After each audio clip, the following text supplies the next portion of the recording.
Peggy 16. Sega.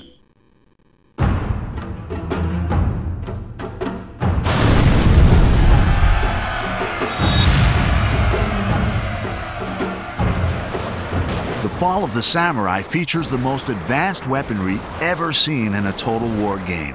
Even things like just straightforward rifle technology have come on enormously. It's more furious, faster, reloading, more death. Over 50 new land and sea units change the rules of engagement, giving battles an entirely different feel.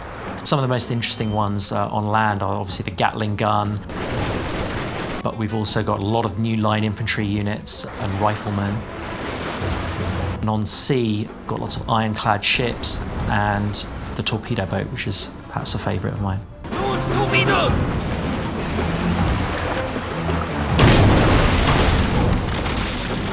My favourite new ship is definitely the gunboat. You can buy loads of them, get them all together and basically clog their gun ports up with matchwood. It's a fantastic divisionary tactic. Modern ranged units include the Gatling gun and the Behemoth Armstrong gun, directly controllable in the new third-person mode.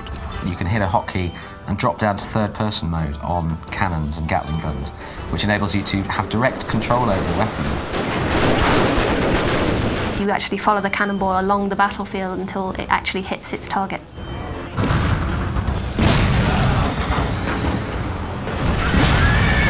The downside, obviously, is that it means that you're not really paying attention to the rest of the battlefield, so it can be quite dangerously distracting. Mighty steam-powered ironclad warships armed with torpedoes make naval battles much more destructive.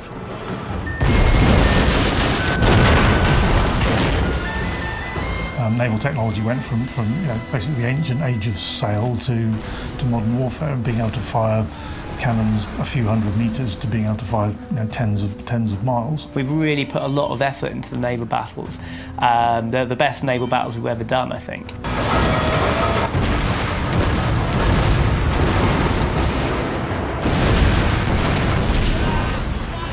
To see torpedoes coming towards you and not knowing what to do, and it puts you in a state of panic. I've had several times where I've been playing where I've just kind of frozen. I'm not knowing what to do. Do I try and put it astern? Do I try and steer around it? And that's a totally new part of gameplay, and I think those are really cool. So the new units, they're not just new stats or new models. They are kind of creating totally new elements to the battles. The increased power of naval weaponry allows fleets to play a greater strategic role. Turn the tide of conflict by directing devastating naval bombardments against enemy fleets and settlements. A nearby navy can reinforce that land battle, and actually you can call in an artillery strike from the navy.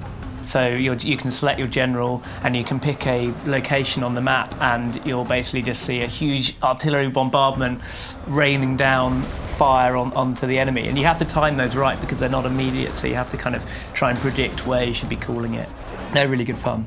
Attempt a naval assault on an occupied enemy port to fight the new port siege battle type. The attackers will sail in to a coastal region. The defenders will actually have artillery mounted on the coast that they can use to bombard the attacking ships, as well as having their own fleet to back up. So there's a whole new battle type. Upgrade your castles with deadly matchlock or Gatling gun towers to give a new dimension to sieges on land.